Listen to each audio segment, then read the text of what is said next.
Bom dia! Chegamos nós.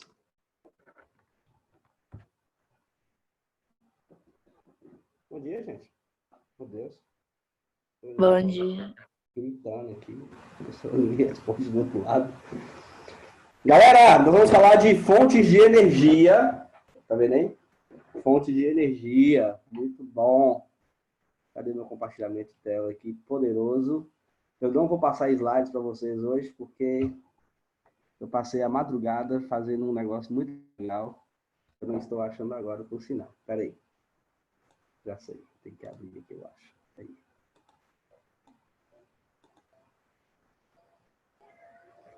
Muito bom. E se vocês quiserem copiar, vocês copiam. Tá compartilhado aí? Tá bonitinho? Sim. Muito bom. Deixa eu só tirar esse negócio da tela aqui. Aí, se eu precisar riscar, eu risco a tela. Muito bom.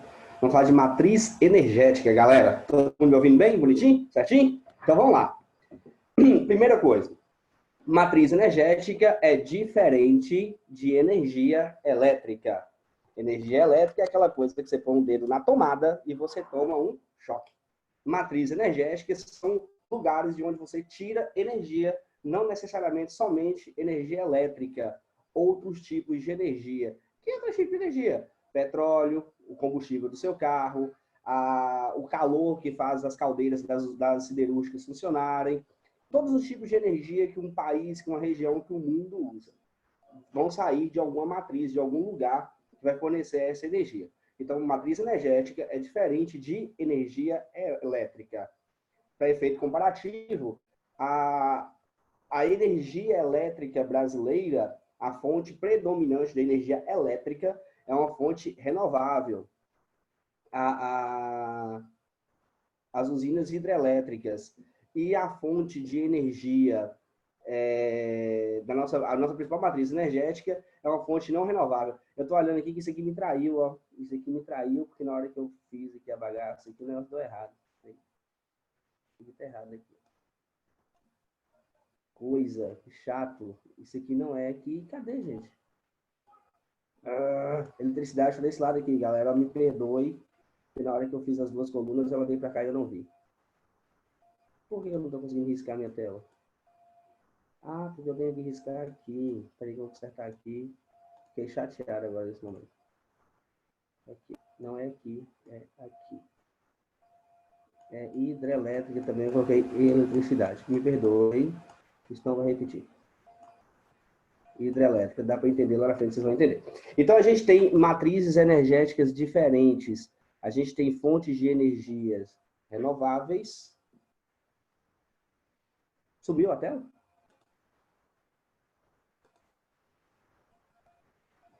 Oi? Sumiu. Oi?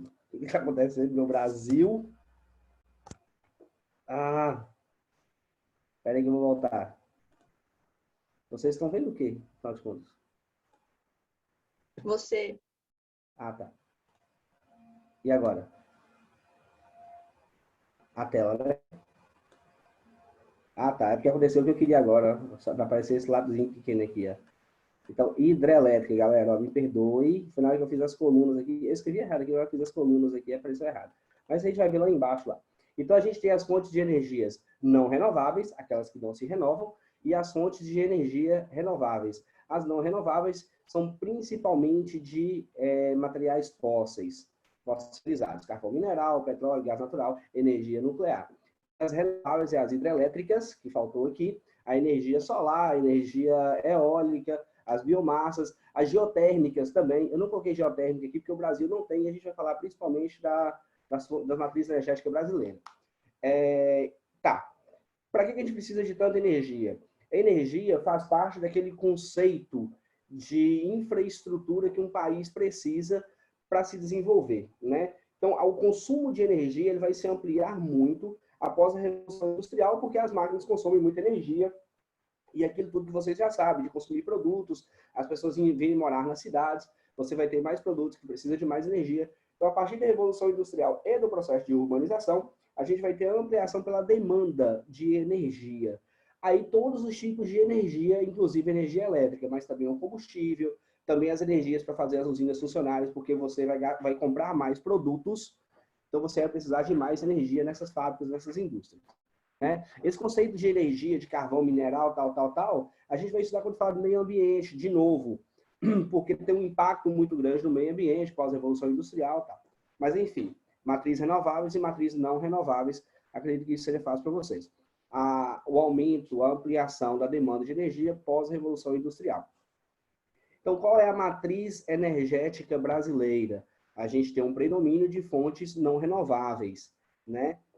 Se a gente pegar toda a energia que a gente usa em todas as atividades econômicas, a gente vai perceber que usa muito mais energia não renovável do que energia renovável. Se a gente pegar só o setor de energia elétrico, a gente usa mais, é mais predominante as fontes renováveis do que não renováveis.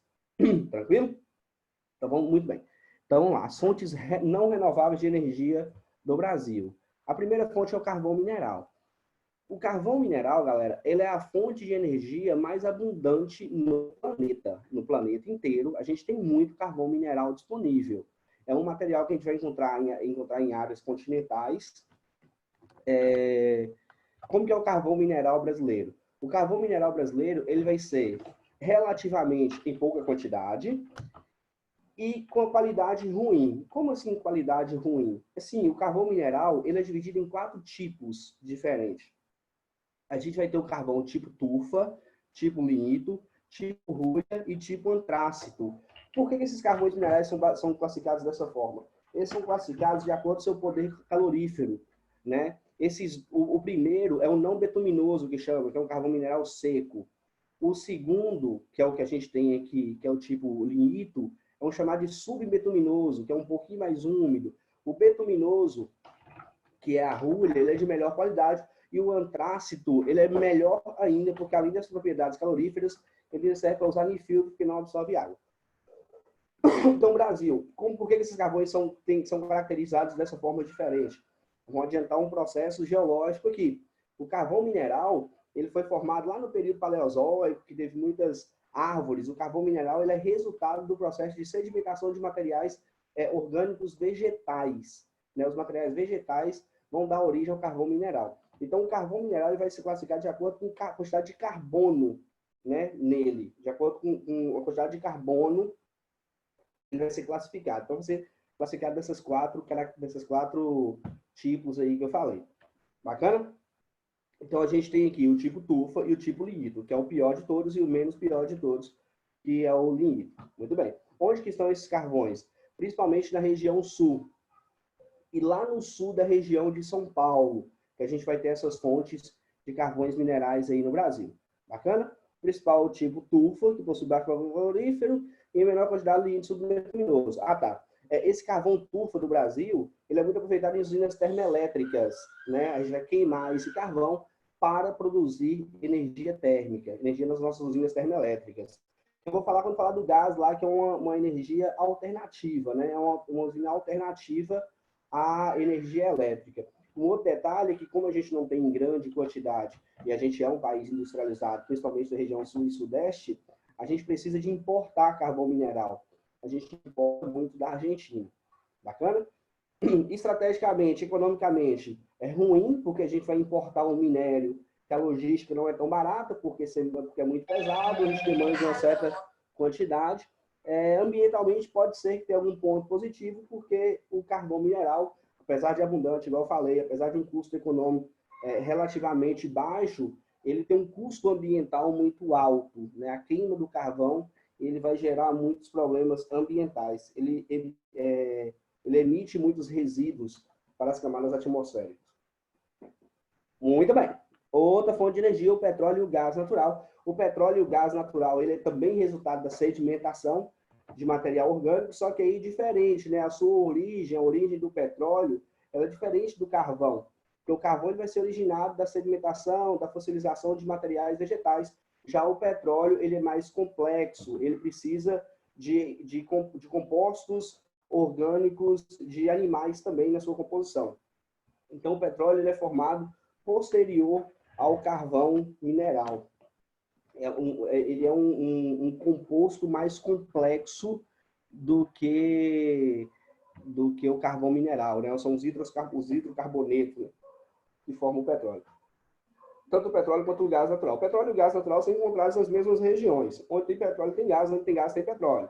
Pode ser que tem poço que tem muito petróleo e pouco gás, muito gás e pouco petróleo. Mas onde acha um, acha o outro. O petróleo, ele precisa ser destilado, existe um processo que chama destilação fracionada, você vai retirar daquela pasta, né, daquele petróleo grosso, denso ali, você vai tirar os combustíveis, vai tirar os querosenes, vai tirar graxa, vai tirar uma série de elementos do petróleo. Já o gás natural precisa de baixo processamento, você usa quase que in natura, a forma que você retira do posto ali. No caso do gás de cozinha, a feita de curiosidade, esse cheiro que a gente sente ruim do gás, ele é inserido no gás justamente para você sentir o cheiro, você perceber se está vazando. O gás natural precisa de pouco processamento. Como que é a condição do petróleo no Brasil? O Brasil tem muitas reservas de petróleo, muitas, principalmente depois da descoberta do pré-sal no ano de 2000, né, na década de 2000 ali. Onde estão nossas maiores reservas? Em Campos, que é a maior bacia produtora, em Santos, onde foram descobertos os maiores poços de pré-sal, no Espírito Santo, no Recôncavo Baiano e lá na Amazônia. Na Amazônia, esse uso desse petróleo, ele vai se concentrar principalmente para abastecer as usinas termoelétricas e a distribuição de gases nos polos industriais de Manaus e na cidade ali. Tá. Eu coloquei no cantinho azul aqui, que o petróleo e gás, ele pode ser encontrado tanto no continente quanto no oceano. O carvão mineral só no continente. Esse oceano e continente aí que usa a palavrinha onshore e offshore. O offshore seria no oceano e onshore dentro das áreas continentais. Ponto importante, vamos lá. O petróleo brasileiro se caracteriza por ser de um tipo mais pesado. O país exporta esses produtos e importa o tipo mais leve por conta da limitação das refinarias, maioria instalada na década de 1970. A gente precisa parar para fazer uma reflexão sobre isso aí. O que é isso, galera? O nosso petróleo, o petróleo brasileiro como um todo, menos o da Amazônia, que, por ironia, é um de melhor qualidade, só que em menor quantidade, é um petróleo mais denso, mais pesado. Esse petróleo brasileiro, ele vai ser descoberto muito depois da instalação das refinarias, né? A gente vai descobrir as nossas grandes bacias de petróleo no ano de 2000, na década de 2000, que o Petrobras vai descobrir o pré-sal, tal. E como que se caracteriza? É um petróleo denso, pesado. O pré-sal, ele está abaixo da camada do assoalho oceânico, tem uma camada do assoalho oceânico, uma camada de sal, e o petróleo está abaixo dessa camada de sal, por isso que chama pré-sal. Então, é um petróleo que tem um custo para extração muito elevado e um custo de refino também muito elevado por causa da sua característica. Então, o que o Brasil tem que fazer? O Brasil precisa mandar esse petróleo para algumas refinarias, para outros países, e comprar um petróleo mais fino que a gente dá conta de refinar aqui. No caso da região nordeste do Brasil, por exemplo, a gente importa muito petróleo dos Estados Unidos, das refinarias dos Estados Unidos ali, porque é mais barato você importar a gasolina pronta, que está pertinho ali, do que importar petróleo e refinar aqui no Brasil. Primeira coisa, por que isso vai acontecer? Até a década de 60, 70, nós estudamos isso na aula passada. Os países produtores de petróleo, lá do Oriente Médio, não valorizavam o petróleo. O petróleo era muito barato, muito barato. Então, o que os países no mundo inteiro faziam? Não é só o Brasil, isso não é um defeito do Brasil. Eles construíam refinarias nos seus países, compravam o petróleo do Oriente Médio, né, que era o principal fornecedor, tem a Venezuela também, e refinavam nos seus países. Quando, na década de 70, esses países descobrem que é um recurso finito, é um recurso não renovável, e que naquela projeção o produto ia acabar num tempo curto, porque você tinha uma aceleração do desenvolvimento na década de 70, e a gente não via nesse período, no horizonte muito próximo, outras fontes de energia, a fonte mais viável era o petróleo, os países da chamada OPEP, por sinal, esse grupo foi formado mais ou menos nessa época, eles vão criar uma política de controle de preço desse petróleo e vai alavancar o preço desse petróleo, subir 2, 3, 4, 5 vezes, dependendo das condições políticas ali. Aí a gente tem a crise do petróleo na década de 70, né, que a gente falou na aula passada lá. A gente teve a crise do petróleo. Então, os países, eles ficaram meio que refém do petróleo da Arábia Saudita, e foi a partir daí que aqueles países começaram a crescer e se desenvolver e acumular tanto dinheiro, né? Então, vocês associam esse período aí a uma dependência muito grande da energia por combustíveis fósseis e um sonho, como é que fala? Uma projeção muito distante de você não depender mais dessa fonte de energia, o que não é o caso hoje. Mas a gente está falando das refinarias. Então, o mundo inteiro construía refinarias baseado no tipo de petróleo que tinha no Oriente Médio. Então, quando o Brasil descobre o pré-sal, que é uma descoberta gigantesca de muito petróleo, tal, a gente percebe que as nossas refinarias não são capazes de refinar esse produto com um custo econômico baixo. Ficaria muito caro a gente fazer esse trabalho. Então, o que acontece? Nominalmente, a gente é autossuficiente de petróleo, a gente tem uma quantidade de petróleo que seria suficiente para o nosso consumo, só que a gente não consegue trabalhar com esse petróleo. Por isso que a gente exporta petróleo e importa petróleo, certo? Aquela estratégia do governo de comprar aquela refinaria de Pasadena nos Estados Unidos, que obviamente teve os problemas de corrupção, mas a estratégia da Petrobras naquela época era justamente tentar ir minimizando esse problema das refinarias que a gente tem até hoje. Falamos então, bom, beleza então. Tem alguma dúvida sobre isso aí? Não. Muito bem. Gás natural. Petróleo, gás natural. O gás natural do Brasil, ele vem principalmente da Bolívia, aí a gente tem um contexto político também que é interessante a gente falar.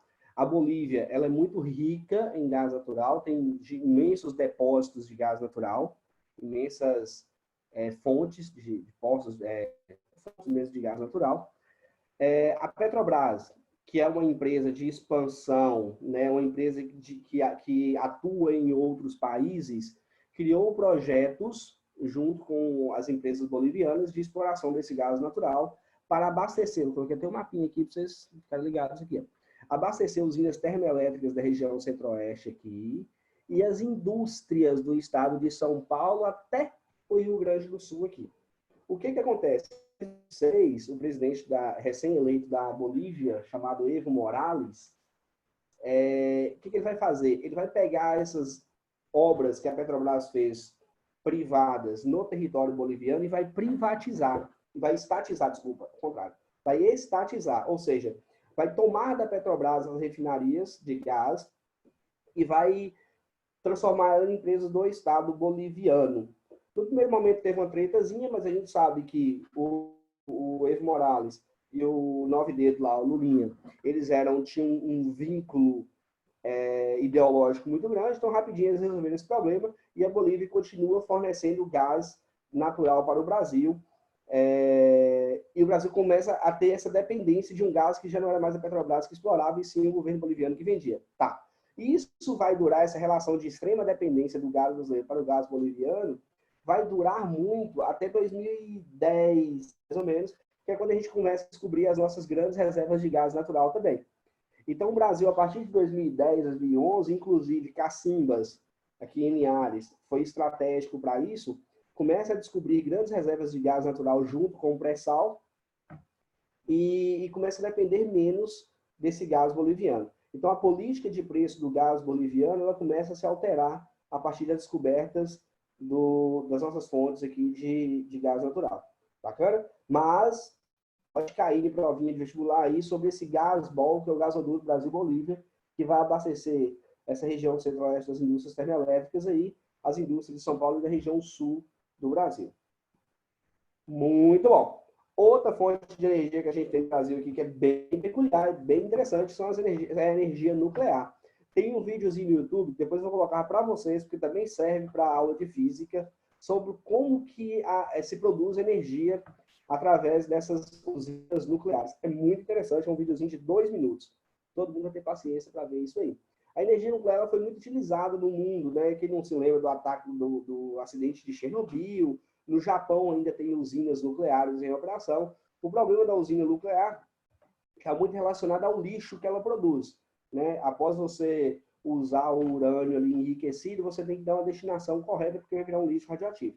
Mas, enfim, no Brasil tem 2 usinas, Angra 1 e Angra 2, que elas correspondem a 3% da matriz energética brasileira e a 40% da matriz energética do estado do Rio de Janeiro.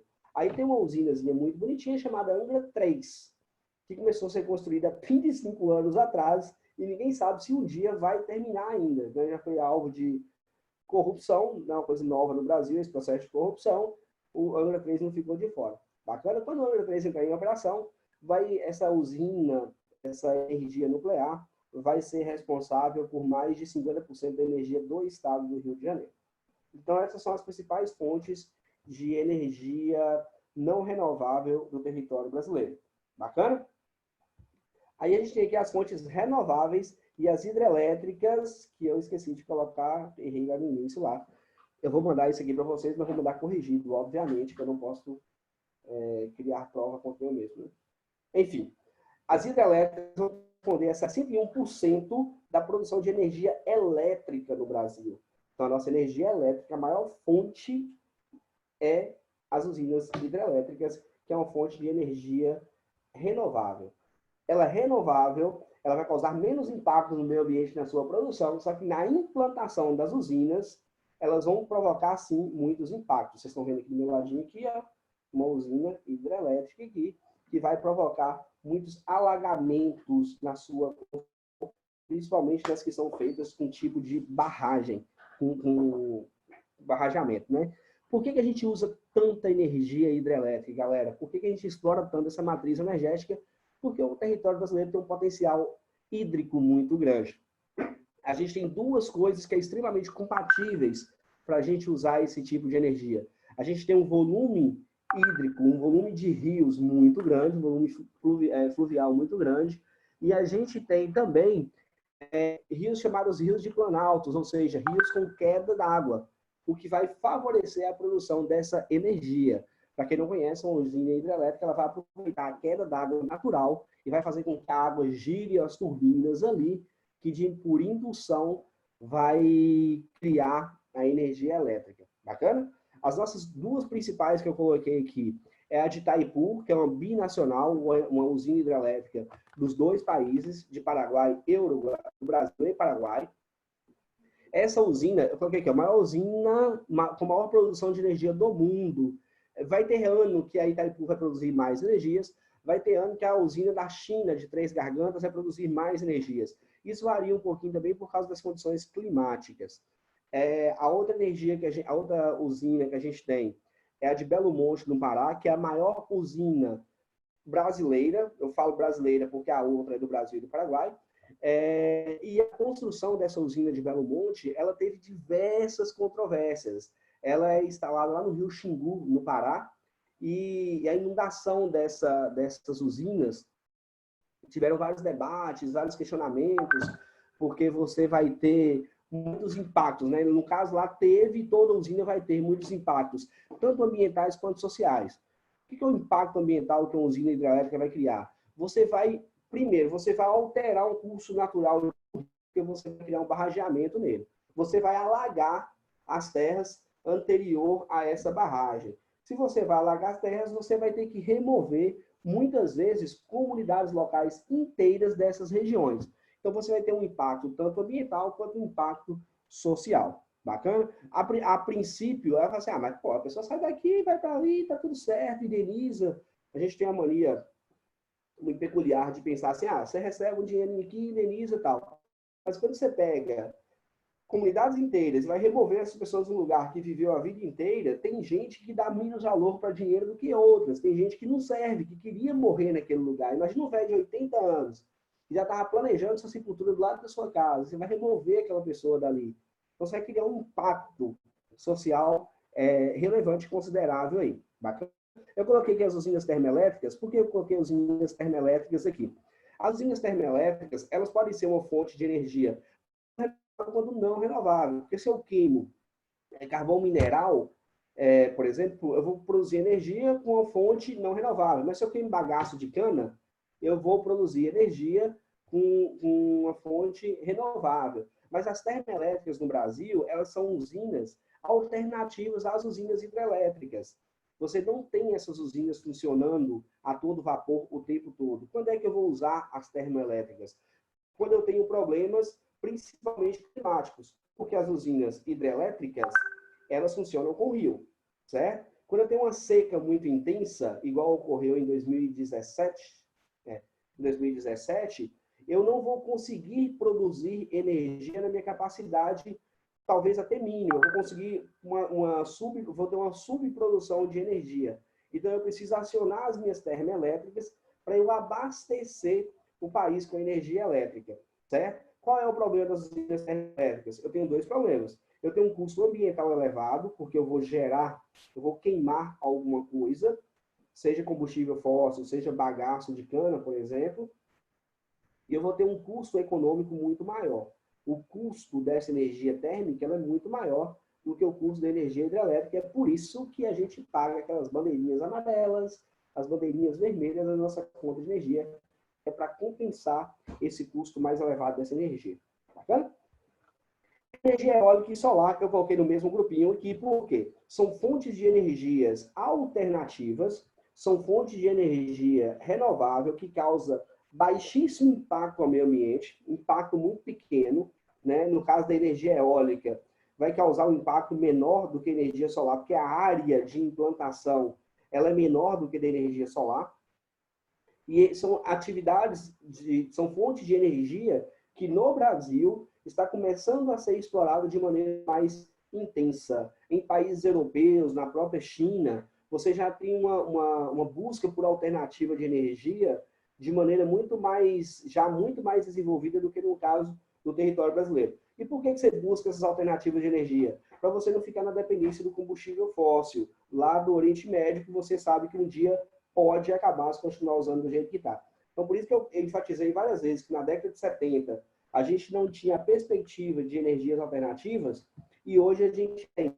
Né? Na Europa, hoje, por exemplo, talvez não a maioria, mas grande parte dos automóveis hoje já funcionam por energia elétrica, né? Já são carros elétricos ou carros híbridos. No Brasil, é uma tecnologia que está ainda chegando e se arrastando e com custos elevadíssimos desses automóveis. Bacana? Então, eu coloquei dois parquezinhos aqui, muito legal, os dois na Bahia. Coloquei não porque eu sou baiano, não, galera. É porque são os dois maiores parques, tanto de energia solar, quanto o de energia eólica aí. O primeiro é o complexo do Alto Sertão, que é lá na cidade de Guanambi, né, que vai pegar o maciço ali, o início da Chapada Diamantina, uma área mais alta, venta não para entrar muito no lugar, e em Bom Jesus da Lapa, que é onde que o pessoal chama de fazenda de energia solar. É imenso os campos de placas de energia solar. Bacana? Aí, por final, a gente tem a biomassa. A biomassa, aqui a Lasa, por exemplo, que em Ares faz isso. Normalmente ela está associada à produção de etanol, que também é uma outra fonte de energia que a gente tem. Né? É uma fonte de energia renovável que você vai usar nos carros aí. Já foi muito relevante na década de 70, hoje menos, que é a produção de álcool através do plantio de cana-de-açúcar. A extração de álcool da cana-de-açúcar. A queima da biomassa é você queimar o bagaço da cana e produzir energia. A Lasa aqui em Aros faz isso. Normalmente ele está associado, né? Na mesma usina, faz essas duas coisas aí. Por fim, não menos importante, a gente tem aqui o fornecimento de energia elétrica, né? Como que é o fornecimento de energia elétrica? Você tem três setores diferentes. Você tem os setores de produção, de transmissão e de distribuição. Por que eles se subdividem? A produção são as usinas hidrelétricas. A transmissão são o cabeamento que vai ligar uma usina a outras usinas ou as subestações de energia. Não dá para eu ir na usina hidrelétrica, por exemplo, e ligar a tomada naquele fio ali, porque eu vou encostar 2 metros de distância e já vou morrer queimado. Ali está bastante energia com 13 mil volts, 18 mil volts de potência. Então, um sistema chamado de sistema de integração nacional, que é um sistema de transmissão de energia, que está esse mapinha bonitinho aqui, ó, que é um sistema que vai integrar quase todas as usinas hidrelétricas do Brasil dentro de um sistema só. Para que é isso? A ideia é você transportar a energia produzida aqui na região norte para a região sudeste, da região sudeste para o centro-oeste e criar um sistema de integração, e é por isso que o nome chama sistema de integração. E eu tenho um sistema de distribuição, que é aquele pessoal que vai para vocês todos os meses cobrar a maldita conta de luz, certo? A partir da década de 90, a gente teve as ideias neoliberais, vocês estudaram bem, e a gente tem um incentivo à privatização dessas 3 áreas da energia elétrica aí. O primeiro setor a ser privatizado foi o de distribuição, por uma razão muito óbvia e clara, porque é o mais lucrativo. Depois a gente teve algumas usinas hidrelétricas e a própria rede de transmissão sendo concedida à iniciativa privada. Concedida por quê? Porque não vendeu, literalmente, foi através de concessões, através de arrendamentos durante um longo período aí. Então, hoje a gente já tem um sistema de energia elétrica, um sistema de produção e transmissão, ele é um sistema misto. Você vai ter usinas privadas e usinas ainda do setor público. O setor de distribuição, a grande maioria já é privatizado. Empresas como a CEMIG, por exemplo, de Minas Gerais, que era uma companhia pública, hoje é uma companhia de capital misto. Você vai ter capital público e capital privado na empresa ali. Bacana? Muito bem. Muito bom. Cadê vocês? Eu terminei por aqui.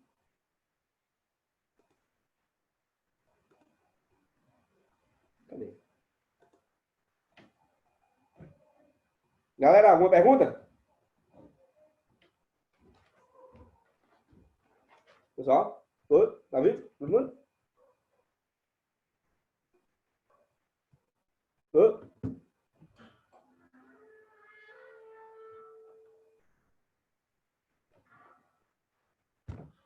Galera, eu vou mandar uma lista de atividades para vocês. Respondam. As atividades da semana passada, todo mundo respondeu? Tudo certo? Tiver alguma dúvida? Ah, semana passada ele respondeu aqui, né? Tem alguma dúvida sobre o de hoje?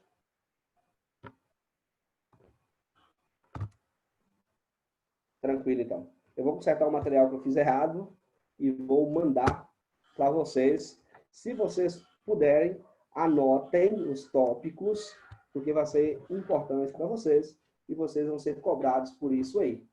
Bacana? Até a próxima aula. Fiquem com Deus.